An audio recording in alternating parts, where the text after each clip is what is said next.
Blog Talk Radio.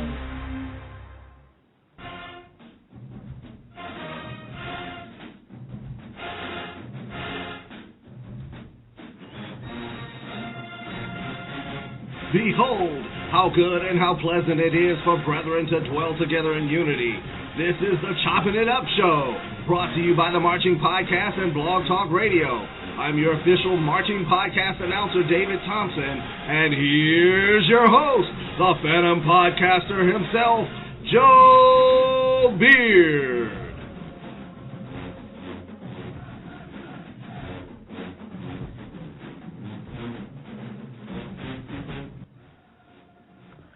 All right, welcome to Chopping It Up. I appreciate you listening tonight. I'm your host, Joe Beard, and happy to be of service to you. It is the 13th of December, 2012, 8:30 on the West Coast and 11:30 on the East Coast. And tonight we chop it up with my cousin, David Thompson, who is the founder and owner of Liquid Effex Photography. He is also the official Marching Podcast announcer, as you heard. Really appreciate him doing those intros for me. But we're going to chop it up with him tonight, and the interview was kind of long, just like the 8 to 5 interview on Tuesday, so I don't want to cut out the live listeners. So we're going to go ahead and make sure we get this interview going tonight. So email the show at marchingpodcast@gmail.com, or you can tweet us at marchingpodcast. So let's chop it up with my cousin, David Thompson.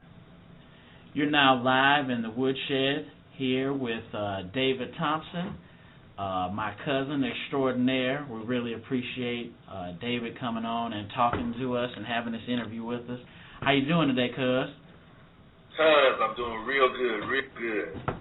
Yeah, man. It's really an honor that you're on the show. Like I said, I probably have talked about this in the introduction, but this is my cousin. I looked up to. I didn't have too many male cousins in my family, but it was really good to have David, Ryan, and Jeff around. In addition to me growing up in St. Louis by myself, everyone was down in Jackson having fun, so it was great to come down and be with all the older brethren, so to speak.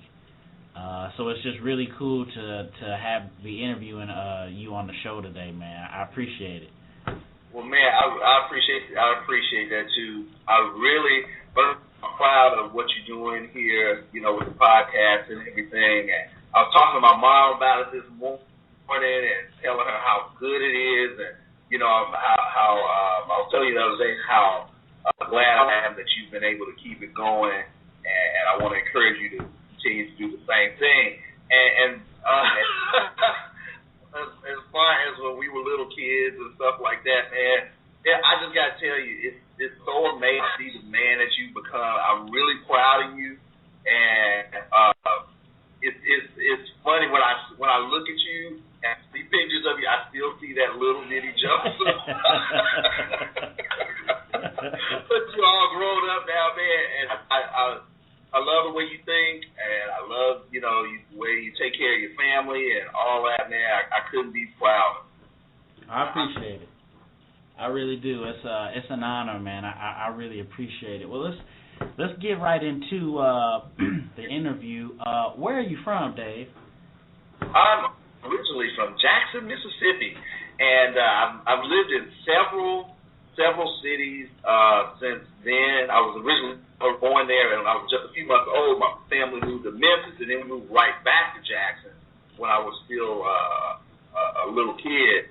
And I spent most of my formative years in Jackson, and I eventually moved to Hattiesburg and attended the University of Southern Mississippi, where my son attends right now.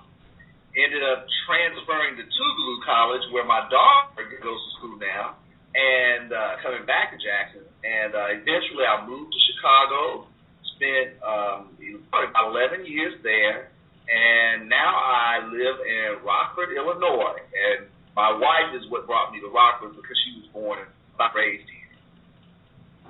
Okay, so Rockford is like, it's like kind of like the suburbs of Chicago, so to speak?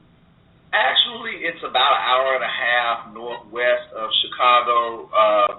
It depends on how you drive as far as whether you would consider it a suburb. Most people would not consider it a suburb. It actually used to be the second largest city in Illinois, but now Aurora is. So Rockford, it's a nice place to live. It's quiet. It's one of those places that's big enough to have all the conveniences, but small enough to still enjoy sort of a small town feel. But I really love living here, and I love the changes of the seasons. And it's always wanted to go back home to Mississippi, but I have really, really enjoyed the last 3.5 years I've lived in Rockford. That's pretty cool, because where I live in Redlands is similar to what you just described. I'm about 45 an hour from LA, but it's so it's close enough to the city where we can go if we want to. But Redlands is a small town, so it's a lot safer here. Absolutely, that's what I love about Rockford. Rockford is considered like a hub city because it's an hour and a half from Milwaukee, hour and a half from Madison, Wisconsin, an hour and a half from Chicago, and you can access all these places in a short period of time, and you can get to the city without actually living in the city, and still not have to deal with some of the hassles of living in a larger city.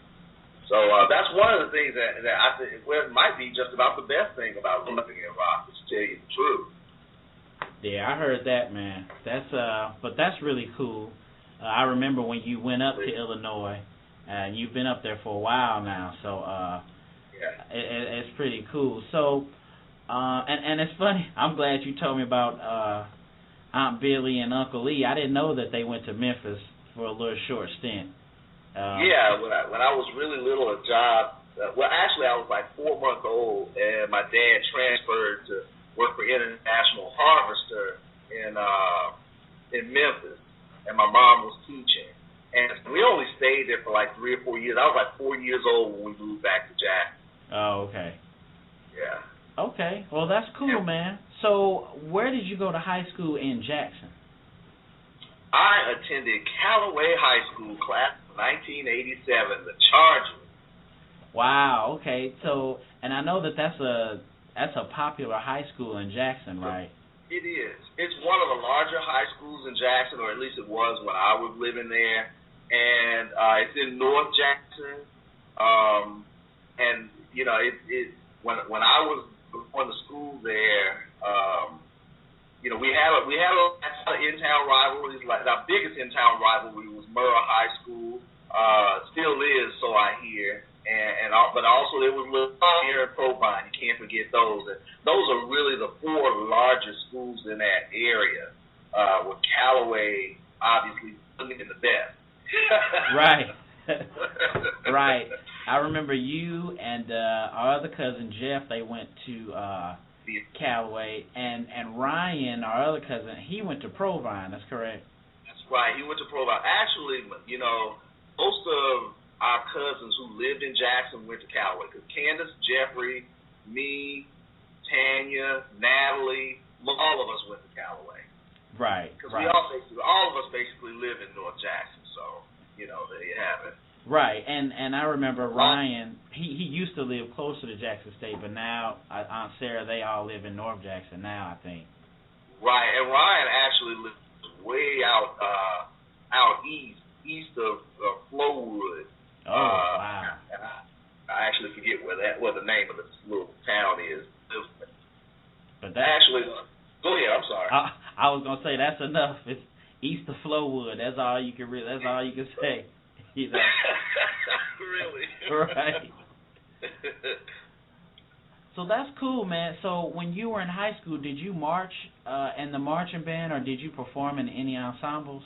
I actually did. I marched in the marching band. I was in a concert band. The interesting thing is, I actually started in middle school at Powell Junior High School, where Cheryl Holly was our band director. And I'm going to tell you that when you're talking about teaching kids how to play instruments, he was one of the best around, and the man truly loved music. He made a great impression on me, and that's one cool thing about band directors as a whole. They really leave a huge mark on kids' lives, and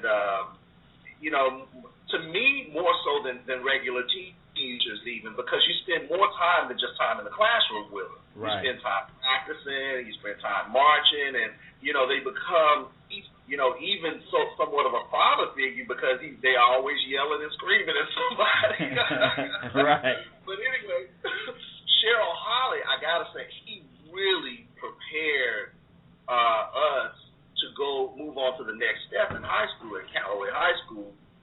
And when I went to Callaway, everybody who was sitting in the upper chairs, they came from Powell. Because there's two other middle schools, Chastain and then another one, I can't remember the other. They had Callaway, but Powell, the kids that came from Powell, they basically ran the band because of Cheryl Holly. I give him all the credit because he really was a great instructor.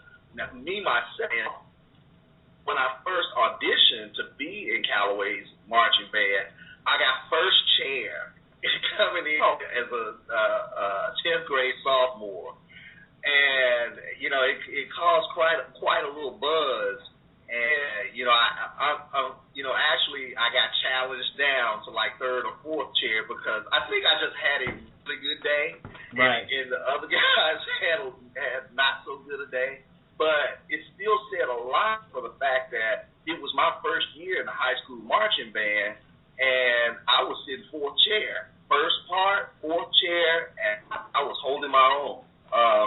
By the time I left Callaway, I had been a section leader, first chair for 2 years, played numerous solos, and I actually had another awesome mentor in Mr. Mitchell. Some people in Jackson, they call him Soup because he that's his nickname, Soup, and he's a graduate of Jackson State University. He played in the Boom too. That he recently retired from teaching band at Callaway High School, but he is literally, outside of my family members, one of, if not my greatest male role model of that time of my life.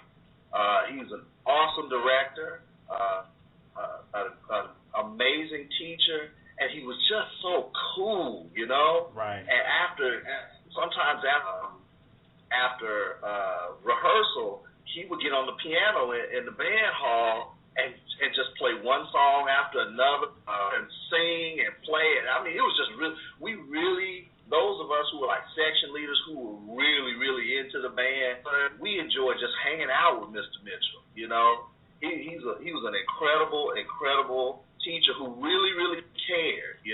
Right. And he definitely left an indelible mark on Callaway High School.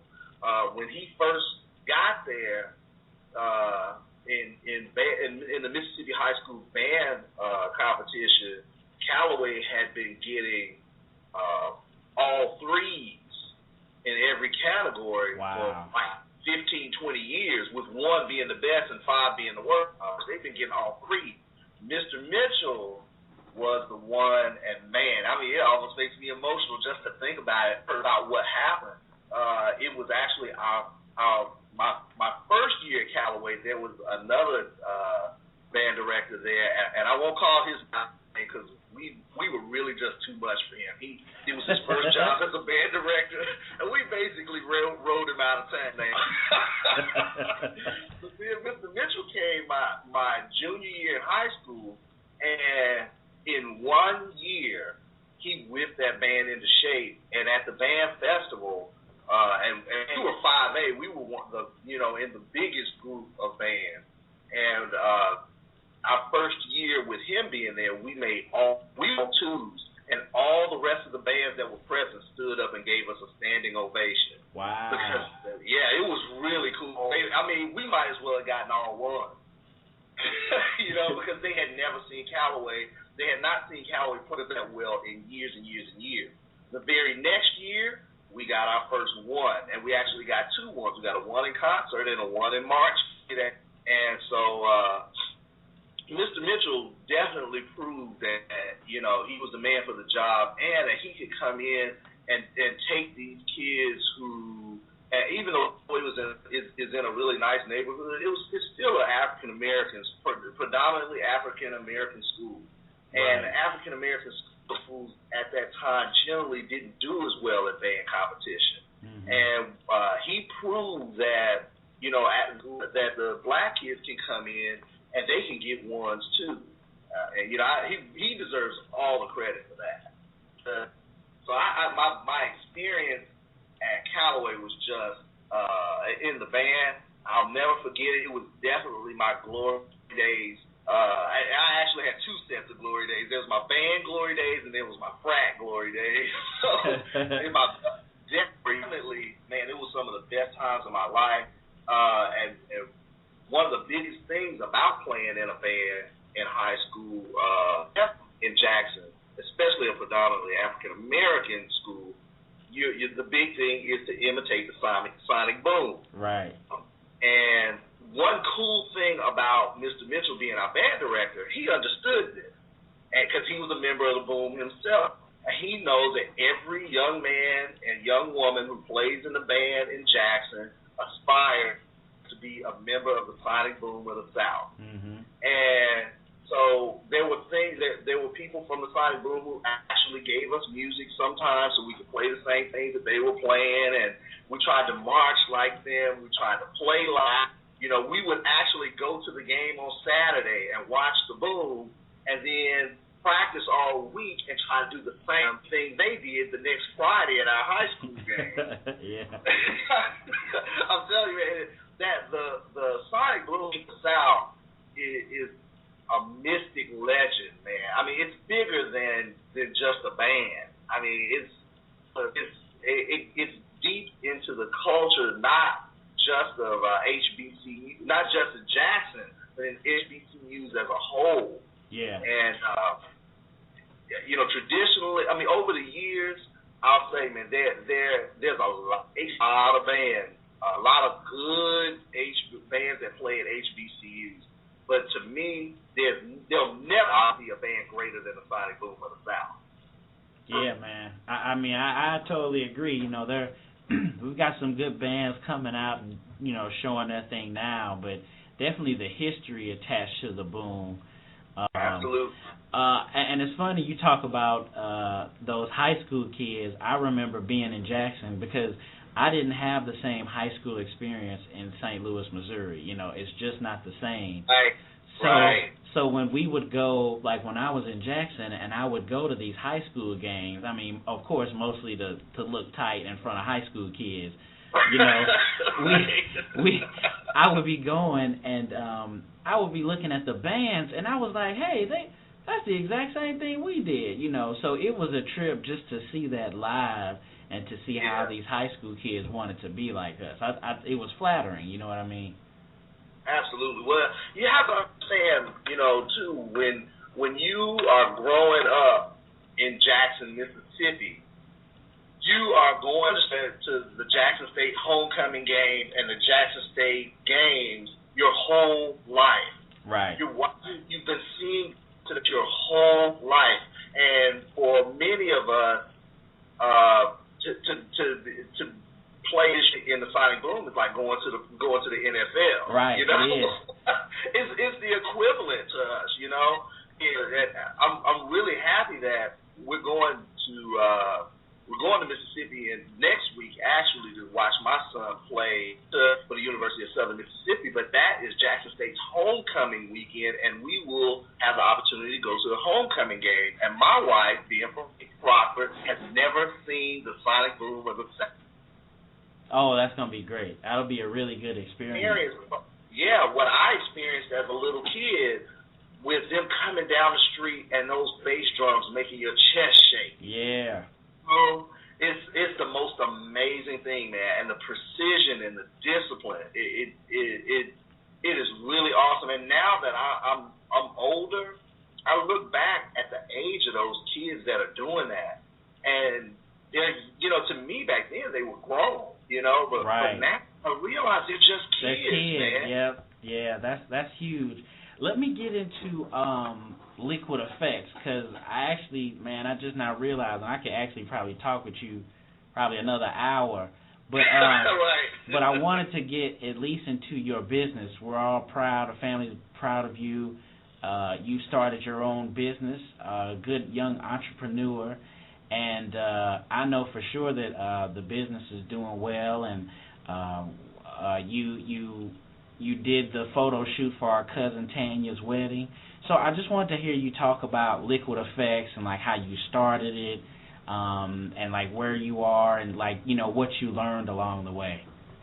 Okay, well, actually what had happened was I was working in the hospitality field, working at a hotel, and I got really sick. I actually had Hodgkin's disease, which is a cancer of the blood, and that ended my career in hospitality. And I didn't want to, when it was time for me to go back to work, and because I still had some, a lot of recovery to do before I could get back to work, I thought about the fact that when my dad and I owned a hamburger for just a short period of time, and I realized that was my favorite time vocationally in life, when I owned my own business. Mm-hmm. And I said, I would love to own my own business. So what I initially intended to do was I went to barber school. I started learning how to cut hair, and I was going to open up a barber shop. That was my initial plan. Well, while I was there, I started, because photography was always a hobby for me, I started taking pictures of guys' haircuts and making portfolios for them, just for fun. Okay. And one thing led to another, and somebody asked me to shoot their wedding. I was like, man, I don't know anything about shooting weddings. That first wedding, I think I charged $125, and believe me, she got $125 worth of work too. But anyway, long story short, I learned, because I came in during the digital age, film was going out, digital photography was coming in, and I was really good with computers. Mm-hmm. So it was almost like everything was meant to happen the way it did. And I started shooting more and more and more. And the first year I shot 3 weddings. Second year I shot 6 weddings. The next year I shot 12. And the next year I shot 24. Wow. I mean, it literally doubles like that every single year. And then I had tons of parties and other things going on in between. In my heyday, when things got really good in Chicago, when I was still living in Chicago, I mean, I had even gotten to a point to where my business grossed, nearly 6 figures. It had gotten so good. And the thing is, what I think is really, really important when you talk about starting your own business, because there's a lot of people out there who dream of doing this, and it's available to everybody. That's why, this country is so great, because you can. I started with literally a 1 megapixel digital camera 12 years ago, 1 megapixel digital camera and a computer that was so slow you could time a pizza with it. And now, I have a video camera, other digital cameras, 2 or 3 computers, a laptop, and all these things that I have, lights and all this equipment that I pulled myself up literally by my bootstraps and created something out of nothing, which is beautiful. And I really want to, when I'm speaking to people who want to do the same thing, mm-hmm. the thing that I want to make really, really clear is the fact that it's not easy. Right. And even though it's available for everybody, all too often, I think I discussed this with you once before, all too often we hear people say, don't let anybody deter you from your dreams. And that is 100% true. Don't ever let anybody deter you from your dreams.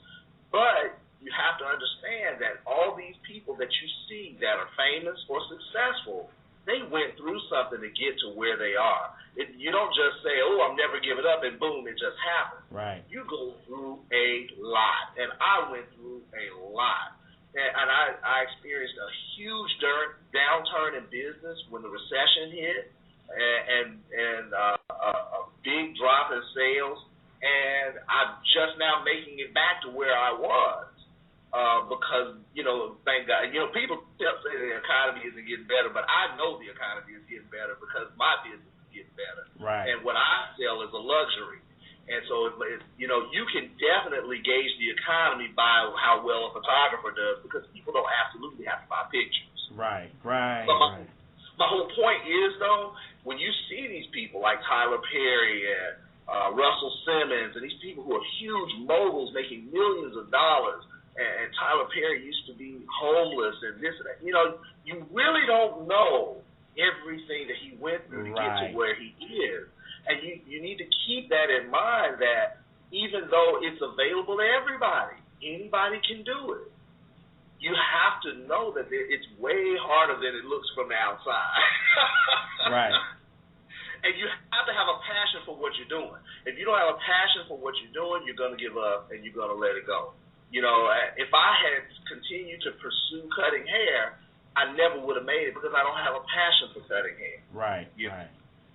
So that's the biggest thing I can tell you about starting your own business. And another thing, it's better if you're starting your own business, it's better if you have another income going on when you start it. Right. For a while till you get yourself. When you throw everything, all caution to the wind, and you quit your job and you rush out there like that, you are really leaving yourself open for some hard times. And it's way easier. Because I grew, during the period where I was off work because I was sick, but everybody doesn't have that opportunity, right. And a lot of the guys I know that are photographers, they still work a regular job, and their business grew faster than mine, but mine still grew because I was better than they were, right. It's that's a really good important point.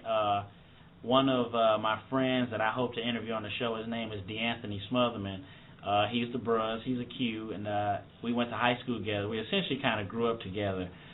His mother's from Georgia, and I can't remember where she went to school, but she was a teacher. And she and my mother and like others, they always hammered home to us about having an education or having like your ground income together, and then you could decide on whatever else you wanted to do later in life. Her joke to DeAnthony and to all of us was that we should all be teachers, and on our prep hour, that's when we'll decide what we want to do. And I didn't even understand the joke because I didn't understand what a prep hour was. But it's that hour when teachers have to, get their classes and all their work together. That's when essentially you can decide on what you wanted to do with your life, I guess. We've got a couple minutes left at the end.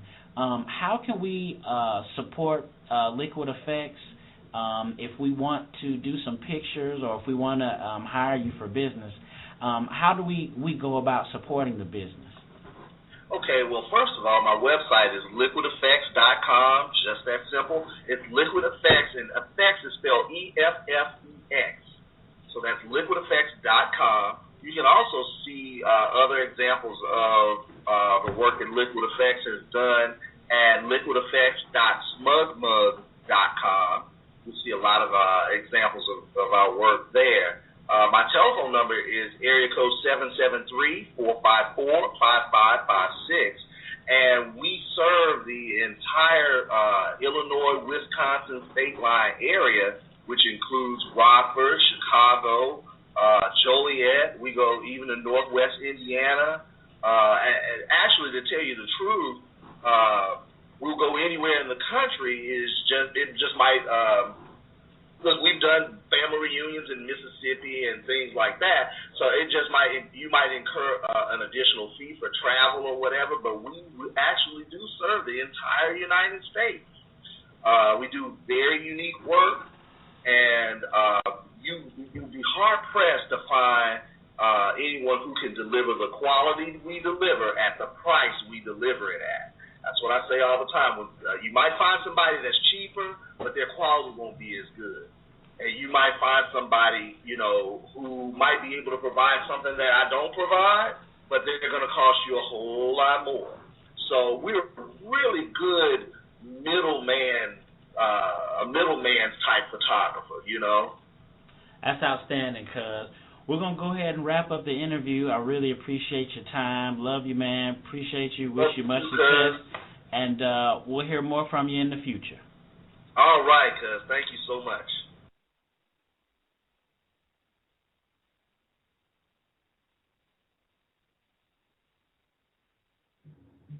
All right, I'm sorry. We have problems with the audio and everything, but we'll have to cut out again. But have a good night.